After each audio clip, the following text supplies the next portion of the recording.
जोगे वेदे कसाय नाणेय संयम दंसन लेसा भविया सम्मत सन्नी आहारे गुणजीवा पज्जती पाणा सन्नाय मग्गणा ओय उव ओगो वियकमसो वीसम तु परुवणा भणिया झाणाविय पज्जाविय झाय कुलकोडी संजुआ सव्वे गहनादियेण भणिया कमेण 24 ठाणानी। अंतिम शासन नायक 1008 भगवान महावीर स्वामी की जय। द्वादशांग श्रुतदेवी की जय। स्वाध्याय कक्ष संपेपर्यंत आपणा सर्वांना चतुर्विध आहाराचा त्याग असणार आहे। 24 ठाण चर्चा आम्ही बघतो आहे। कर्णानुयोगाचा विषय आमचा सुरू आहे आणि कर्णानुयोग बुद्धीला चालना देणारा विषय आहे। सरलपणा जर बुद्धीचा अपेक्षित असेल तर कर्णानुयोगाचा अभ्यास आम्हाला बुद्धीची तीव्रता प्रदान करतोय।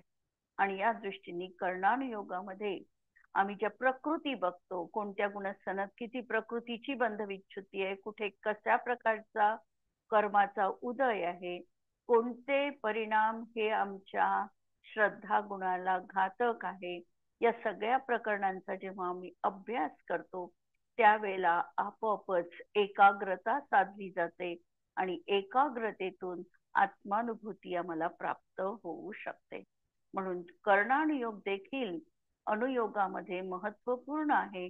आम्ही इथे अशाच प्रकारे कर्णानुयोगाचा अभ्यास करतो आहे आणि आमचं सुरू आहे वचन योगाचं प्रकरण। असत्य उभय मनोयोग आणि असत्य आणि उभय वचन योग। हा योग असत्य आणि उभय मनोयोग आणि वचन योग हा 12व्या गुणस्थान पर्यंत जीवाला असणार आहे। याचं कारण असं की तिथपर्यंत ज्ञान क्षयोपक्षमिक आहे।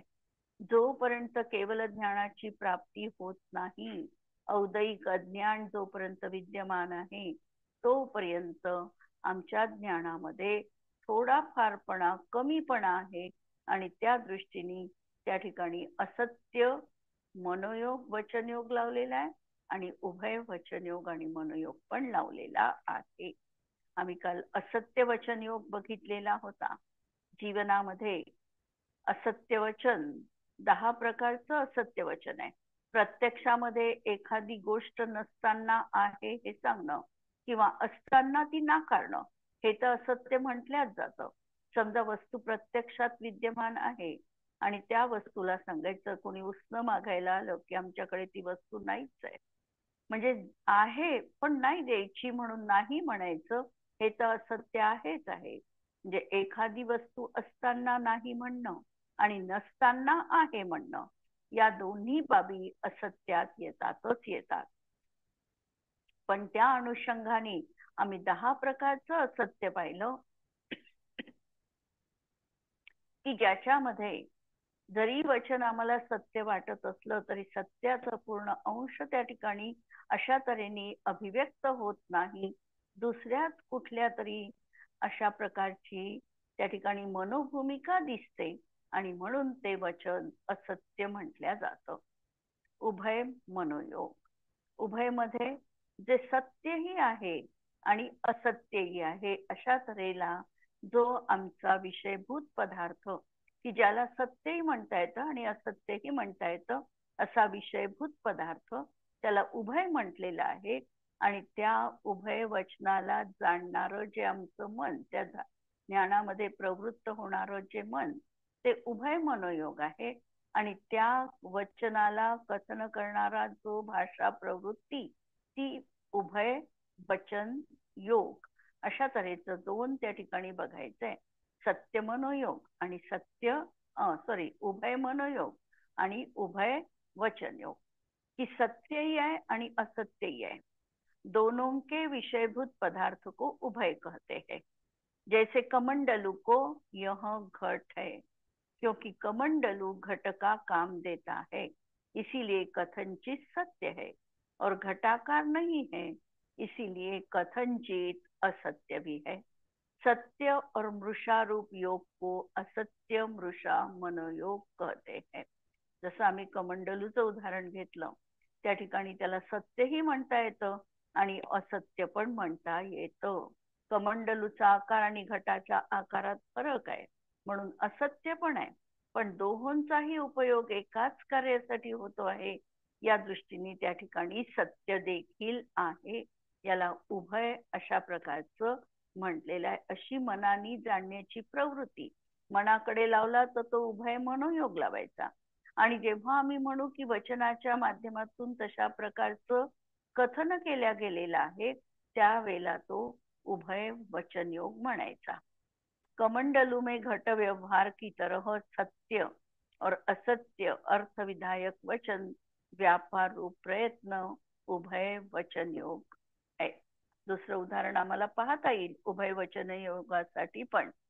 जसं आम्ही म्हटलं की पेढा आहे समोर किंवा जिलेबी आहे आणि एखाद्याने म्हटलं की ही मिठाई आहे. मिठाई आहे म्हटलं, हे तर कथनचित सत्य आहे आणि कथनचित असत्य पण आहे. कारण पेढा वेगळा, मिठाई त्याचाच एक प्रकार आहे, हे बरोबर आहे त्या ठिकाणी. पण तरी देखील पेढा म्हटल्यानंतर आणि मिठाई म्हटल्यानंतर थोड्याफार प्रमाणामध्ये काहीतरी असत्यपणा त्या ठिकाणी आहे. म्हणून पेढ्याला मिठाई म्हणणं, जिलेबीला मिठाई म्हणणं, अशा प्रकारचं जे वचन असणार आहे ते उभय वचन योग सत्यही आहे आणि असत्य पण आहे. अनुभय मध्ये मग पाहिलं होतं की जे सत्य पण नाही आणि असत्य पण नाही, ते अनुभय मध्ये टाकलं होतं. उभय मध्ये जे सत्य पण आहे आणि असत्य पण आहे, ते उभय मध्ये घ्यायचं. प्रश्न नंतरचा, प्रमाद के अभाव में श्रेणीगत जीवों के असत्य और उभय मनोयोग कैसे हो सकता है. काल आपण हा प्रश्न थोडक्यात विचारलेला होता की श्रेणीगत जीव आहे म्हणजे 7व्या गुणस्थांवरती शुद्धोपयोगी महाव्रती आहे, जे श्रेणी आरोहण करत आहे आणि त्यांना पण असत्य किंवा उभय मनोयोग कशा प्रकारे राहू शकेल. नहीं, क्योंकि आवरण कर्म से युक्त जीवों के विपर्य और अनध्यवसाय ज्ञान के कारणभूत मन का सद्भाव मान लेने में कोई विरोध नहीं आता है. त्या ठिकाणी सांगितलं की त्या ठिकाणी अशा जीवांवर कर्माचं आवरण आहे आणि त्यामुळे त्या ठिकाणी अशा मनाचा सद्भाव आहे असं मानायला कोणत्याही प्रकारचा विरोध नाही. याचं कारण असं की जोपर्यंत ज्ञानावरण कर्माचा क्षय होत नाही, जोपर्यंत ज्ञान क्षयोपक्षमिक आहे, तोपर्यंत जीवनामध्ये या प्रकारच्या गोष्टी आहेतच आहेत. स्थूल रूपाने असेल नसेल, जसं संज्वलन क्रोधाचा उदय ज्या वेळेला जीवाला आहे, त्यावेळेला त्या जीवाला यत्किंचित देखील क्रोध भाव दिसत नाही. तो आपल्या ध्यानामध्ये लवलीन आहे, पण असं असताना देखील संज्वलनचा 7व्या 8व्या गुणस्थानातला क्रोध देखील त्या पर्यायीमध्ये क्रोधरूप परिणाम करतोच आणि नवीन क्रोधाला कारणीभूत देखील नवीन संज्वलन बांधतो. त्या ठिकाणी नुसता क्रोध नाही बांधत, तर संज्वलनचा बंध देखील तो करतो आहे. अशा रीतीने ही सूक्ष्मता आहे ज्याला अबुद्धीपूर्वक परिणाम म्हटलेले आहे. आमच्या ज्ञानाचा ते विषय जरूर बनत नाही, पण हा विषय केवळ ज्ञान गम्य आहे आणि आम्ही त्याचं अनुमानाने ज्ञान करू शकतो. ज्या अर्थी आहे अगदी निर्लेप असं मन झालेलं नाही, त्या अर्थी कर्माचा उदय जोपर्यंत गृहीत आहे तोपर्यंत तशा प्रकारचा भाव मांडण्याला कोणताही विरोध त्या ठिकाणी येत नाही. म्हणून प्रमाद नाही आहे, बरोबर आहे, पण तरी देखील असत्य मनोयोग, असत्य वचन योग आणि उभय मनोयोग आणि उभय वचन योग जीवाला संभवू शकतो. परंतु इसके संबंध में क्षपक या उपशमक जीव प्रमत्त नहीं माने जाते. पण ते प्रमत्तपूर्वक असा जो शब्द आहे, असदभिदानम अनृतम, प्रमत्तपूर्वक खोटं बोलणं हे अनृत आहे. परंतु तसं जरी त्यांच्या जीवनात नसलं, असा प्रमाद त्यांच्या जीवनात नाही, कारण मी पापांची व्याख्या करताना प्रत्येक वेळेला शब्द लावलेला आहे. प्रमत्त योगात प्राणव्यपरोपणम हिंसा, प्रमत्त योगात असदभिधानम अनृतम, प्रमत्तादानम अदत्तादानम स्थेयम. हे प्रमत्त योगात हे शब्द लावलेले आहे. आणि या ठिकाणी प्रश्नकर्त्याला हेच विचारायचं आहे की प्रमाद नाही, मग तुम्ही त्याला असत्य कसं काय म्हटलं? त्या ठिकाणी सांगितलं कर्माचा उदय आहे आणि उदयात तशा प्रकारचा प्रमाद विरहित दशा असली तरी देखील त्या भाषेला असत्य भाषा किंवा उभय भाषा म्हणू शकतो, क्योंकि प्रमाद ही मोह की पर्याय है. ऐसी शंका व्यर्थ है, क्योंकि असत्य वचन का कारण अज्ञान 12वें गुणस्थान तक पाया जाता है. असत्य वचनाचं कारण काय असेल तर ते आहे औदयिक अज्ञान, आणि हे 12व्या गुणस्थानापर्यंत आहे. इस अपेक्षा से वहां पर असत्य वचन के सद्भाव का प्रतिपादन किया है और इसीलिए उभय संयोजक सत्यमृषा वचन भी 12वें गुणस्थान तक होते हैं. इस कथन में कोई विरोध नहीं आता है. पुढचा प्रश्न आहे, ध्यानस्थ अपूर्वकरणादि गुणस्थानों में, अपूर्वकरण म्हणजे कितव्या नंबरचं गुणस्थान आहे? अपूर्वकरण गुणस्थान 8वं गुणस्थान आहे. हा, 8व्या गुणस्थानामध्ये सुद्धा वचन योग या काय योग का सद्भाव कैसे हो सकता है. आता ते एक तर उपशम श्रेणी चढतात आहे किंवा क्षपक श्रेणी ते आरोहण करतात आहे. बाह्यता पाहिलं तर ध्यानस्थ त्यांची अवस्था आहे आणि त्यावेळेला देखील तुम्ही असं म्हणत आहे की तिथे वचन योग आहे आणि काय योग आहे. तर हे कसं संभवू शकतं? जर ते ध्यानामध्ये लीन आहे, हलनचलन अजिबात नाही, बोलण्याचा विकल्प नाही किंवा वचन देखील निघत नाहीये, त्यावेळेला त्याला वचन योग किंवा काय योग आहे असं कसं म्हणता येईल? याचंही उत्तर आम्हाला 2 तऱ्हेने देता येऊ शकतं. एक तर जरी ती ध्यानाची अवस्था असली तरी अंतरंगामध्ये सूक्ष्म अंतर्जल्प सुरू आहे. आणि दुसरं, जेव्हा त्यांचं अपूर्वकरण गुणस्थान आहे त्यावेळेला त्यांचं ध्यान कोणतं असतं? अपूर्वकर्ण गुणस्थानात त्यांचं ध्यान कोणतं असतं? 8व्या गुणस्थानात शुक्ल ध्यान. शुक्ल ध्यान आहे. कोणत्या? पहिलं म्हणजे एकत्व वितर्क नाही, पृथक्त्व वितर्क पृथक्त्व वितर्क विचार. आणि पृथक्त्व विचार मध्ये काय सांगितलंय? अर्थ व्यंजन आणि योग संक्रांती. तत्वार्थ सूत्रात अर्थ व्यंजन आणि योग संक्रांती. संक्रांती म्हणजे बदल. कशा कशाचा बदल संभवनीय आहे? अर्थाचा म्हणजे पदार्थाचा. पदार्थाचा याचा अर्थ समजा ते आत्मद्रव्याचा विचार करत असेल तर आत्मद्रव्यावरून आत्मगुणाच्या विचारावर येऊ शकतात किंवा पर्यायीच्या विचारावर येऊ शकतात, असा अर्थ बदल आहे. अर्थ संक्रांती, व्यंजन संक्रांती. व्यंजन म्हणजे शब्द, शब्दांचा देखील तिथे बदल आहे. एखाद्या वेळी अर्हम या शब्दाचं ते अंतर्जल्पपूर्वक ध्यान असेल तर पद बदललं, नमो सुरू झालं किंवा अरिहंत, म्हणजे काहीही अशा प्रकारचा तिथे व्यंजन संक्रांती पण आहे. अर्थ व्यंजन आणि योगाची पण संक्रांती आहे. योगाची संक्रांती आहे याचा अर्थ सुरुवातीला श्रेणी आरोहण करताना समजा त्यांचा मनोयोग असेल, काही काळानंतर तो योग बदलू शकतो. अशा प्रकारची तिथे बदल आहे.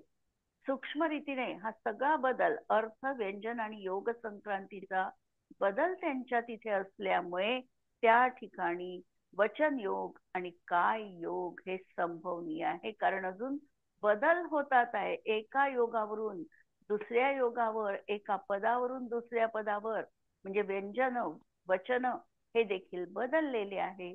म्हणून हे त्यांच्या तिथे संभवनीय आहे. उत्तर पाहू आता आपण. क्योंकि ध्यान अवस्था में भी अंतर्जल्प के लिए प्रयत्न रूप वचन योग और कायगत सूक्ष्म प्रयत्नरूप काय योग का सत्व अपूर्वकरण आदि गुणस्थान वर्ती जीवों के पाया जाता है, इसीलिए वहां वचन योग और काय योग भी संभव है. जरी 8वं त्यांचं गुणस्थान आहे, बाह्यतः ध्यान लीन असले तरी देखील अशा प्रकारे योग संक्रांती, व्यंजन संक्रांती आणि अर्थ संक्रांती तिथे संभवनीय आहे. आणि अंतर्जल्प आम्ही म्हणतो, अंतर्जल्पामध्ये ओष्ठ, तालू, कंठ काहीही याची हलनचलन नसली तरीही तो जाप हा पराकोटीचा म्हटल्या जात नाही. निशब्द जप ज्याला म्हणतो पराजाप, तो त्या ठिकाणी संभवनीय नाही. अंतर्जल्प आहे म्हणजे मध्यमा किंवा पश्चंती या जाप प्रकारामध्ये ते विद्यमान आहे. आणि म्हणून त्या ठिकाणी वचन योग आहे आणि कायेचं देखील परिस्पंदन त्या ठिकाणी होत आहे. आणि तसही काय योग हा संयोग अवस्थेपर्यंत असणारच आहे. पूर्णतः आत्मप्रदेश स्थिर तिथे असू शकतच नाही. आम्हाला माहिती आहे की 13व्या गुणस्थानापर्यंत संयोग दशा अर्यंत पद जरी त्यांनी प्राप्त केलं तरीही त्यांचे 8 प्रदेश फक्त आत्मेचे स्थिर आहे आणि बाकीच्या प्रदेशांमध्ये परिस्पंदन सुरू आहे. म्हणजे काय योगाची प्रक्रिया ही सुरूच असणार आहे. ठीक आहे. उत्तर नंतर संसारामध्ये असे कोणते जीव द्रव्यमनाचे आहे? जे 8 प्रदेश आहे तेच 8 प्रदेश हे धरायचे का आपण आत्मप्रदेश की जे नाही, स्थिर राहतात? द्रव्यमनाचे नाही. आपल्या बॉडीचं पूर्ण सेंटर काढायचं समजा आणि सेंटरचे 8 प्रदेश धरायचे. ते किंचित नाभीच्या वर येतात आणि छातीच्या थोडे खाली येतात. सेंटर मधले धरायचे. अच्छा. म्हणजे सेंटर असलं की ते जसं चक्र सेंटरला आहे त्याचप्रमाणे आपले आत्मप्रदेशही सेंटरला आहे. आणि ते 2-2च्या याच्यामध्ये आहे. कारण आमचा जो घन आहे, आमचे जे आत्माचे प्रदेश आहे हे 343 घन राजू प्रमाण म्हणतो. पण हे प्रदेश किती आहे? समसंख्या आहे की विषम संख्या आहे? ही समसंख्या आहे. असंख्यात म्हणतो बा आपण. असंख्यात तर म्हणतो, पण ती असंख्यात म्हणजे काउंटेबल आहे. शेवटी काउंट करू शकतो आपण. म्हणून ती संख्या जी येणार आहे ती आमची समसंख्या आहे. म्हणजे लोकाकाशाच्या प्रदेशांची संख्या पण समसंख्या आहे. तेवढेच आमच्या आत्मप्रदेशांची संख्या आहे आणि ही समसंख्या आहे. आणि समसंख्याचा मध्य काढत असताना तो विषम येत नाही, तो सम येतो. जसा 10चा मध्य काढायचा आहे मला, तर 10चा मध्य कसा येईल? 1 मधला 5 नाही येणार, 2 येईल, मग 5 आणि 6 येईल. 5 आणि 6 येईल मध्य. म्हणून आमच्या आत्मप्रदेशांचाही मध्य हे 8 प्रदेशांचा म्हटलेला आहे. म्हणून ती 8 प्रदेश म्हणजे समसंख्या आहे ही पण इथे. आणि याच्या भोवती आमचे आत्मप्रदेश परिस्पंदन करतात आहे. म्हणून मन तर त्याच्यावर राहतं आमचं, अष्टदल कमळाच्या आकाराचं मन. आणि मनासाठी फक्त 8च प्रदेश नाही लागले, मनासाठी पण मनोवर्गणा असंख्यात प्रदेशी लागली. हो का? 8 प्रदेश फक्त हेच घ्यायचे स्थिरचे. 8 पाकुड्यांचं मन आहे पहा. म्हणजे 8 शब्द कुठे आलाय तिथे? 8 पंखुडी युक्त द्रव्य मन आहे. पण त्याच्यासाठी जे परमाणू लागतात ते 8 तर नाहीच आहे, ते असंख्यातच आहे. अच्छा. कारण आमचे सूक्ष्म सूक्ष्म असे होत जातात ते सगळे परमाणू. म्हणजे परमाणू जास्त पण त्याची डेन्सिटी जास्त, घनता जास्त, त्याच्यामुळे ते कमी याच्यात राहतात, असं त्यांचं आहे प्रमाण. बर. आता पुढचा प्रश्न की संसारामध्ये असे कोणते कोणते जीव आहे की जिनको मनोयोग नहीं होता है? मनोयोग ज्यांना असत नाही असे कोणकोणते जीव आहे? सगळे असंज्ञी जीव. असंज्ञी पर्यंत सगळे पर्यंतचे जीव सगळे. असंज्ञी पर्यंतचे सगळे जीव. एक फक्त तिर्यंच्या गतीतले लावायचे लावताना. असंज्ञीपर्यंत सगळे तिर्यंच्या गतीतील जीव. पुढे अजून कोण राहतील ज्यांना मनोयोग नाही असे? केवली लब्ध पर्याप्तक निवृत्त केवली पर्याप्तक. भगवान. केवली आहे ना. केवली भगवान ते राहतील. म्हणजे 13वें गुणस्थान में केवली समुद्घात आणि 6ठे गुणस्थान में आहारक समुद्घात जिनका है उनके मन पर्याप्ति पूर्ण नहीं होती, इसीलिए वह मनोयोग वाले नहीं होते हैं. आणि नंतर निवृत्त पर्याप्तकही असतील ना. निवृत्त अपर्याप्तकही आहे. आणि पण लब्धी मनोयोगाची सुरू हा लब्ध लब्ध पर्याप्त बरोबर आहे. पर्याप्तक. हा लब्ध पर्याप्त आणि ज्यांची मन पर्याप्ती पूर्ण झाली नाही असे निवृत्त अपर्याप्तक जीव यांनाही मनोयोग नाही. नंतर 14व्या गुणस्थानातले अयोगी केवली आणि मनोयोगाचा निरोध केल्यानंतर 13व्या गुणस्थानातले संयोग केवली. ठीक आहे. आता प्रश्न आहे, क्या लब्ध पर्याप्तक संज्ञी जीवों के संज्ञी आहे, लब्ध पर्याप्तक आहे, लब्ध पर्याप्तक जीव संज्ञी असू शकतो का? हो. कोणता कोण असू शकतो? मनुष्य आहे लब्ध पर्याप्तक. मनुष्य हा आणि तिर्यंच. तिर्यंच पण जे संज्ञी आहे पण लब्ध पर्याप्तक आहे. हे दोनच जीव संज्ञी असून लब्ध पर्याप्तक आहे. असे संज्ञी जीव असत्य वचन योग उनके होता है क्या? नाही. त्यांच्या पर्याप्ती त्यांची शरीर पर्याप्ती पूर्ण होत नाही. शरीर पर्याप्ती पूर्ण होत नाही, मन पर्याप्ती पूर्ण होत नाही आणि भाषा पर्याप्ती पण पूर्ण होत नाही. त्याच्यामुळे त्यांना असत्य वचन योग असत नाही. जोपर्यंत पर्याप्ती पूर्ण होत नाही तोपर्यंत योग संभवनीय नाही. म्हणून किसी भी लब्ध पर्याप्तक जीव के औदारिक मिश्र और कारमान का योग को छोड़कर अन्य कोई योग नहीं होता, क्योंकि भाषा तथा मन पर्याप्ति पूर्ण हुए बिना वचन तथा मनोयोग नहीं बन सकता है. ठीक है.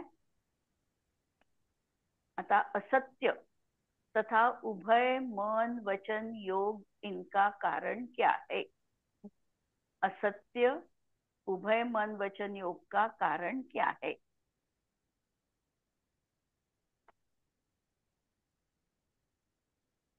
आवरण का मंद उदय होते हुए असत्य की उत्पत्ती नहीं होती. म्हणजे काय, मंद कषायाचा उदय असताना असत्य वचनाची किंवा मनाची उत्पत्ती होत नाही. आता हा असत्य मनोयोग, असत्य वचन योग, उभय मनोयोग और उभय वचन योग का मूल कारण आवरण के तीव्र अनुभाग का उदय ही है, यह स्पष्ट है. जेव्हा मंदता आहे परिणामांमध्ये, कशा म्हणजे कर्माचा मंदता सुरू आहे म्हणजे तीव्र उदय नाही आहे कर्माचा, त्यावेळेला जीव अशा प्रकारच्या असत्याला धारण करत नाही. मंद उदयामध्ये ही क्रिया दिसत नाही, म्हणून याचं कारण अनुभागाची तीव्रता, तीव्र अनुभाग हे त्याचं कारण आहे. इतना विशेष है कि तीव्रतर अनुभाग के उदय से विशिष्ट आवरण असत्य मनोयोग और असत्य वचन योग का कारण है, और तीव्र अनुभाग के उदय से विशिष्ट आवरण तीव्रतर आणि तीव्र अशा दोन प्रकारच्या परिणामांची जाती घेतली. तीव्रतर मध्ये असत्य आणि तीव्र अनुभागामध्ये उभय मनोयोग आणि उभय वचन योग आहे. आणि मंद उदयामध्ये सत्य मनोयोग आणि अनुभय मनोयोग आहे. आता सत्य आणि अनुभय मन वचन योग का कारण आवरण कर्म का तीव्र मंद अनुभाग होता है, तो केवली भगवान के योग कैसे बनेंगे? जर तिथे आवरण आहे असं म्हणता, अनुभाग तीव्र मंद आहे, मंद अनुभागामध्ये या गोष्टी घडतात आणि आता केवली भगवंतांना तर कर्माचा उदयच नाही, मग त्यांना अशा प्रकारच्या योगाची प्रवृत्ती का आहे? यद्यपि योग का निमित्त कारण, आवरण का तीव्र मंद अनुभाग ही है, किंतु केवली के सत्य और अनुभव योग का व्यवहार समस्त आवरण कर्म के क्षय से होता है.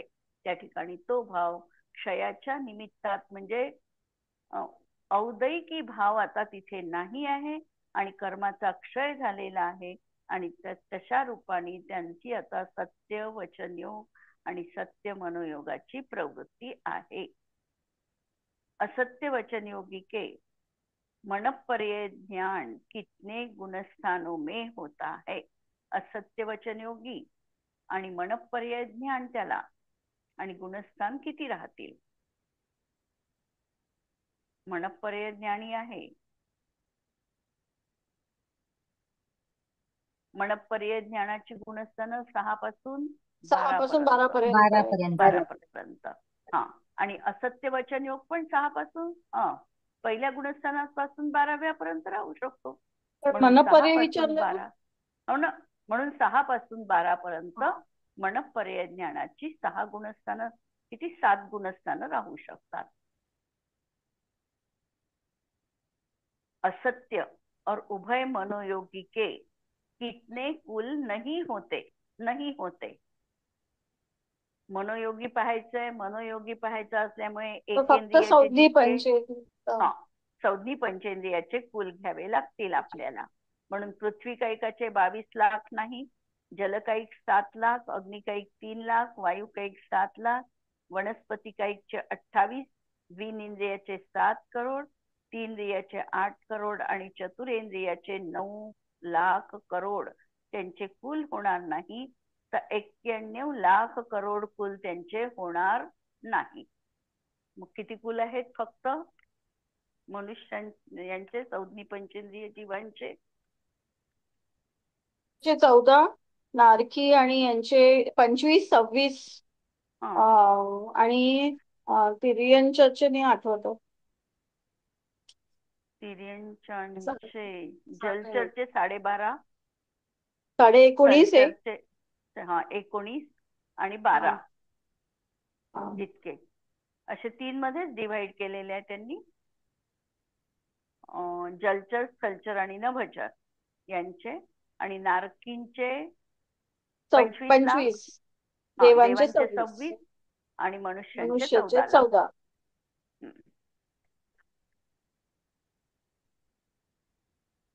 यावर कुणाला काही प्रश्न आहे? नाही तर पुढे चलू. औदारिक योग. असत्य वचन योगीचं मनपर्य ज्ञान म्हणजे 6व्या ते 12व्या गुणस्थानापर्यंत सांगितलं. तर मग आता इथे तर मुनीच आहे, मग त्यांचा असत्य वचन योग धरायचा का? हे पहा, त्यांच्या जाणून बुजून ते प्रमत्त योगात असत्य बोलत नाही, हे बरोबर आहे. परंतु समजा एखाद्या वेळेला ज्ञान, आता समजा एखाद्या द्वीप समुद्राचं ज्ञान आहे, द्वीप समुद्राची लांबी, रुंदी, उंची ते सांगतात आहे, आणि अशा वेळी त्यांच्याकडून आवश्यक नाही की त्याच्या संबंधात खरंच त्यांना ज्ञात असेल. एखाद्या वेळेला त्यांच्याच ज्ञानामध्ये तशा प्रकारची कमी अधिकता असू शकते. पण काय आहे, आम्हाला तिथे जरी ते त्याचं आता त्यांनी जे सांगितलं ते मग आम्ही कसं मानू? असत्य म्हणावं लागते आम्हाला. परंतु असत्य म्हणत असताना सुद्धा हे प्रयोजनीय तत्व नाही आहे. प्रयोजनीय तत्वामध्ये जर त्यांचा दूषण आलं तर त्यांच्या सम्यक्त्वाची विराधना होईल, त्यांचं 6वं गुणस्थान राहू शकणार नाही. प्रयोजनभूत तत्वामध्ये जराही किंचित विपरीतता आली, त्यांनी जीव तत्वाविषयीच विपरीत जाणलं, अजीवाबद्दलच विपरीत जाणलं, पण ह्या ज्या अप्रयोजनीय गोष्टी आहे की ज्यांचा आणि मोक्ष मार्गाचा असा एकदम संबंध नाही. द्वीप समुद्र सांगत आहे. समजा आता कुणी विचारलं जम्बूद्वीपात चंद्र सूर्य किती आहे, आणि आजच्या विज्ञानाच्या साह्याने त्यांनी उत्तर दिलं की एकच चंद्र आहे आणि एकच सूर्य आहे. नाही आहे एवढं भूगोलाचं डीप ज्ञान, असं सांगताना सांगितलं. आता काय झालं या ठिकाणी? असत्य वचन मान्यतेमध्ये 7 तत्वांच्या मान्यतेत काही बिघाड नाही आहे, पण हे त्यांचं वचन कसं झालं? असत्य वचन झालं, आगमानुसार नाही आहे. म्हणून अशा प्रकारचं राहू शकतं. म्हणजे हे स्थूल उदाहरण सांगितलं. सूक्ष्मता अजूनही असू शकते. स्थूल दृष्टीने असं पाहायचं की प्रयोजनभूत जितके तत्व आहे त्याच्यामध्ये ते कोणत्याही तऱ्हेचा असा असत्य व्यवहार वचनाचा किंवा कुठलाही होणार नाही. आणि परत त्यांना दुसरा नियम कोणता आहे की प्रमत्तपूर्वक त्यांनी त्याग घेतलेला आहे आणि अबुद्धिपूर्वक असू शकतं. म्हणून त्या ठिकाणी काहीही बिघडलं नाही जाणण्यामध्ये. आणि काल जसं आपण बघितलं औदैक ज्ञान जोपर्यंत आहे तोपर्यंत आमच्या ज्ञानामध्ये न्यूनता असणारच आहे. आमचं ज्ञान जोपर्यंत क्षयोक्षमिक ज्ञान आहे त्या क्षयोक्षमिक ज्ञानाची अजून पूर्ती झाली नाही तोपर्यंत कमतरता अशी असू शकतेच.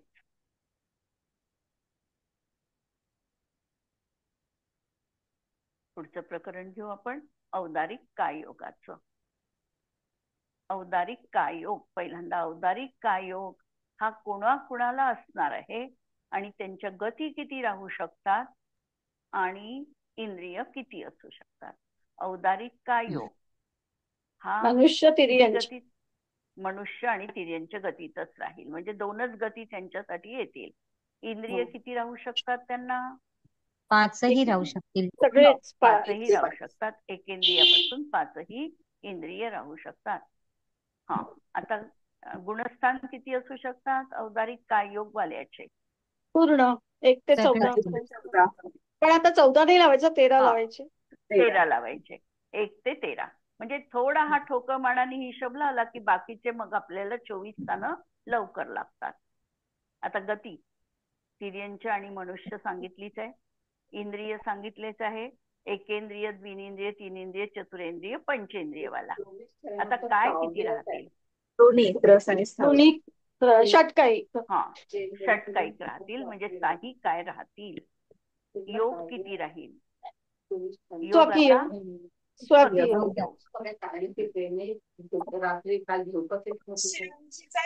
काही प्रश्न? कुणाचा प्रश्न आहे? वेद किती राहतील? तिन्ही वेद. तिन्ही वेद. हा, कषाय किती राहतील? सगळे कषाय पण सगळे राहतील. ज्ञान सगळे 8ही सगळे 8ही राहतील. हा, संयम संयम हे सगळेच सगळेच राहतील. हा, दर्शन 4ही राहतील. हा, लेशा 6ही राहतील. भव्य दोन्ही.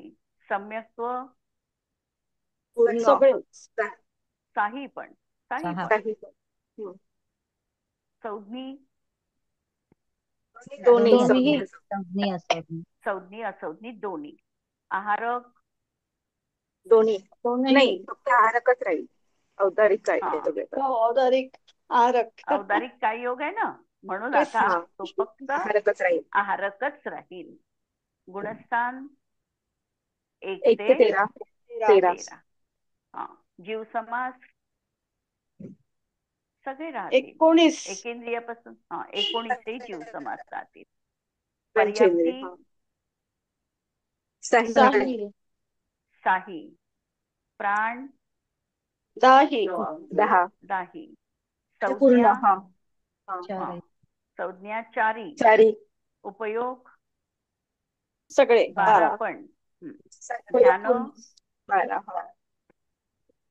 पर्यंत गुणस्थान आहे. 13 पर्यंत एक कमी फक्त. एक कमी. म्हणून विपरीत क्रिया निवर्ती शेवटचं ध्यान कमी लावायचं. आश्रवाचं तसे योग स्वकीय लावला फक्त, बाकी सगळे नाही ना. पण स्वकीय लावा. आश्रवामध्ये आपल्याला ते कमी करावं लागेल ना. योगामध्ये कोणतं? वैक्रिक वगैरे. अविरती. मग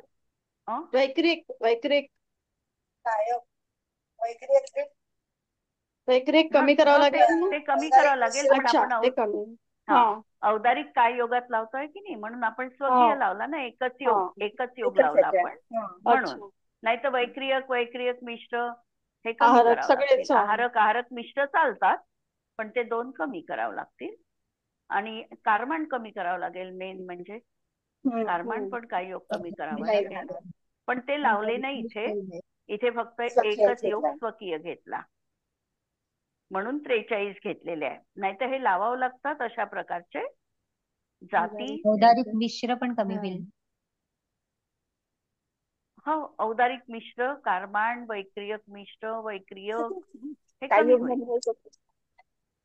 फक्त औदारिकच काय योग लावावं लागेल आणि 4 मनाचे 4 वचनाचे पंचेंद्रिय लावला तर.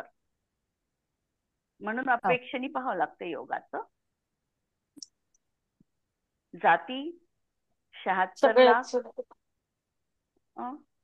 देव आणि नारकीच्या देव आणि नारकींच्या देव आणि नारकींच्या कमी करायच्या. 8 कमी करून टाकायचे. आणि कुल इथे तसंच 148. इथेही तसंच. देव आणि नारकींचे कुल नाही लावायचे, बाकी सगळ्यांचे कुल लागलेले आहे. भावाला उद्या पाहू आपण. याच्यामधले भाव कोणते लागेल ते उद्याला पाहू.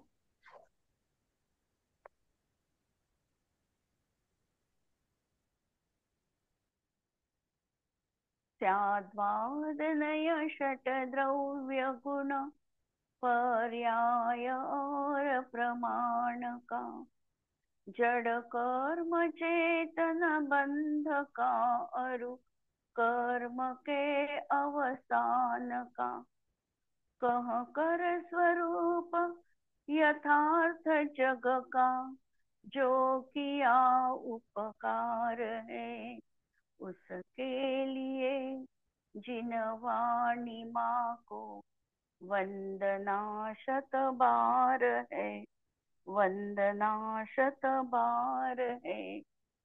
नमो अरिहंताणम, नमो सिद्धाणम, नमो आयर्याणम, नमो वच्छायाणम, नमो लोये सव्वसाहुणम.